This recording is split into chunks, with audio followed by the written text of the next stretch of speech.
Ko'ringlar. Bu joyimizga hozir agar videoni ko'rmasalar tushunmaysizlar. Do'stlar, shunaqangi katta park, qanaqa parkligini qaranglar.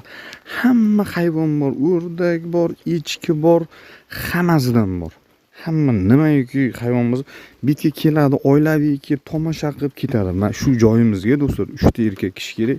Yoshini farqi yo'q, ishga olinadi do'stlar. Bezdagi chekkaroq joyda polni aynalgani boradi, levaklari bor. Oylik har bir odamga 180 ming. Yotoq bitani hammasi tekin do'stlar, tushundilaring.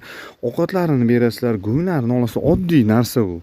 Hamma tushunadi. Mana bu kelib turib dam olib ketadigan joy do'stlar. Mana kim ishlamoqchi bo'lsa, hamma hayvon bor. Zoopark qanday tushundim, o'shanday просто hayvon, mol, qo'y, echkilari ko'p. O'sha yerda hamma yeyib ichishlari, hammasi tekin отдельный joylari bor. Mana shu ko'rib turgan joylaring do'stlar.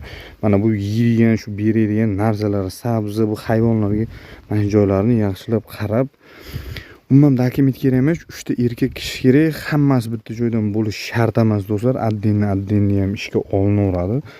Bitta kishi bo'lsa ham обязательно 3 ta odam bitta joydan bo'lish shart emas do'stlar. Bezdagi mit, kim ishlamoqchi bo'lsa bemalol murojaat qilsin, bu ishga o'zim borib, o'zim joylab qo'yaman. O'yin qilib yozganlarga umuman ish berilmaydi. Hozir ishlaring bo'lsa, ishni zaynat qilib qolasizlar, 15 kundan keyin ham borsalar bo'ladi. Mana shu yotoqlari hamma narsasi ichida umuman metr rasxodlaring yo'q. Bir oyda 2 marta oylik. Kim ishlamoqchi bo'lsa bemalol murojaat qilsin. Yoshini farqi yo'q, ishga olinadi do'stlar. Mana shu ko'rib turgan joylaring. Faqat realniy ishlaydigan odam murojaat qilsin do'stlar. Mana shu ko'rib turgan joylaring hech kim bezovta